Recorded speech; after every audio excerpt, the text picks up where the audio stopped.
बिस्मिल्लाहिर्रहमानिर्रहीम। आपके अपने चैनल इज़ी लर्निंग में अगेन से वेलकम। इज़ी लर्निंग चैनल में मैं आज आपके साथ शेयर करूंगी रोज़मर्रा इस्तेमाल के इंग्लिश के फ़िक्रात और साथ इनकी उर्दू, ताकि आपको इंग्लिश के साथ उर्दू भी मालूम हो जाए और आपके लिए बोलना मुश्किल ना हो। और उन लोगों के लिए जो इंग्लिश सीखना चाहते हैं और इंग्लिश सीखने का उनका बहुत बड़ा ख्वाब है, लेकिन वो इंग्लिश सीख नहीं पाते हैं और ना ही बोल पाते हैं।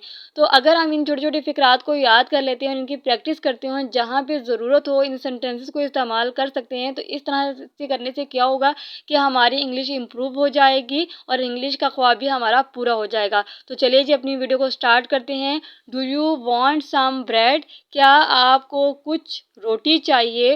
Why are you so sad? आप इतने गमगीन क्यों हैं? वोकेट माई होम, मेरा घर खाली कर दो। किसी जगह को वोकेट कहते हैं।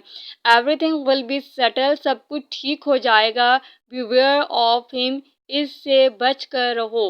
How is the weather? How how how is the weather, मौसम कैसा है? हाउस भी हो सकता है, ठीक है, हाउस द वेदर, और हाउ इज़ द वेदर भी हो सकता है। डू नॉट वरी भी हो सकता है और डोंट वरी भी हो सकता है, ठीक है। डू नॉट वरी, फिक्र मत करो। Why have you come late, आप देर से क्यों आए? Why have you come late, आप देर से क्यों आए? It is an it is an uphill task, it is an uphill task, it is an uphill task, ये तो जान जोखों का काम है। दिस इज़ माई बैगेज, ये मेरा सामान है। यानी कि किसी भी चीज़ों को, सामान को आप बैगेज कह सकते हैं, ठीक है।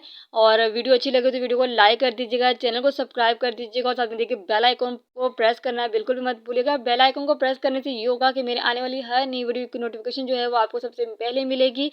और अगर आप बेल आइकन को प्रेस नहीं करेंगे तो मेरी वीडियो आप तक नहीं पहुंच पाएगी और आप मेरे नई वीडियो से फ़ायदा नहीं उठा नहीं सकेंगे। वीडियो अच्छी लगे तो वीडियो को फ्रेंड्स और फैमिली में भी ज़्यादा से ज़्यादा शेयर कर दिया करें और कमेंट्स करके अपनी राय ज़रूर दिया करें कि आपको मेरी वीडियो कैसी लगी है। Thanks for watching. अल्लाह हाफिज़।